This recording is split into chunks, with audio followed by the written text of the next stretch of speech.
প্রিয় ভিউয়ার্স, আসসালামু আলাইকুম।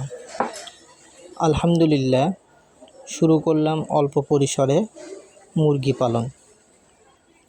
আমার পারিবারিক মুরগি পালনের অভিজ্ঞতা এবং আমি একটি ভেটেরিনারি ওষুধ ব্যবসার সঙ্গে সম্পৃক্ত থাকায় মেডিসিন সম্বন্ধে কিছু ধারণা নিয়ে মুরগি পালনে কতটুকু সফলতা অর্জন করতে পারি সেটি আমার চ্যানেলে আপনাদেরকে দেখাবো। তাই চ্যানেলটি সাবস্ক্রাইব করে পাশে থাকবেন।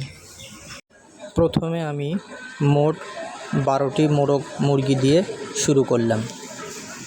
এখানে আমার মুরগির সংখ্যা রয়েছে 9টি এবং মোরগের সংখ্যা রয়েছে 3টি, এই মোট 12টি। আপনারা এখানে দেখতে পাচ্ছেন যে 5টি ফার্মের মুরগি রয়েছে, কারণ দেশি মুরগির ডিম উৎপাদন ক্ষমতা এবং রোগ প্রতিরোধ ক্ষমতা সম্পর্কে আমাদের সকলেরই কম বেশি ধারণা আছে, কিন্তু অনেক প্রতিবেদনে দেখা যায় ফার্মি মুরগি 14 থেকে 18 মাস ডিম পারে এবং এদের রোগ প্রতিরোধ ক্ষমতা অনেক বেশি।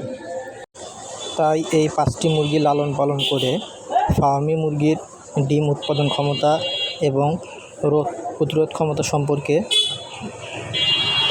ধারণা নিয়ে এবং ফার্মি মুরগি পালন সম্পর্কে কিছুটা অভিজ্ঞতা অর্জন করে বড় পরিসরে ফার্মি মুরগির খামার করব ইনশাআল্লাহ। আপনারা যারা মুরগির খামার করতে চাচ্ছেন, আপনাদের মুরগি পালনের অভিজ্ঞতা না থাকলে বড় পরিসরে মুরগি পালন করে লসের সম্মুখীন হবেন। তাই আপনারা আমার মতো অল্প পরিসরে মুরগি পালন করে মুরগি পালন সম্পর্কে অভিজ্ঞতা অর্জন করার পর বড় পরিসরে মুরগি পালন করে লাভবান হবেন ইনশাআল্লাহ। ভিডিওটি ভালো লাগলে লাইক, কমেন্ট এবং শেয়ার করে অন্যকে দেখার সুযোগ করে দিবেন এবং আমার চ্যানেলটি সাবস্ক্রাইব করে আমার পাশে থাকবেন। ধন্যবাদ।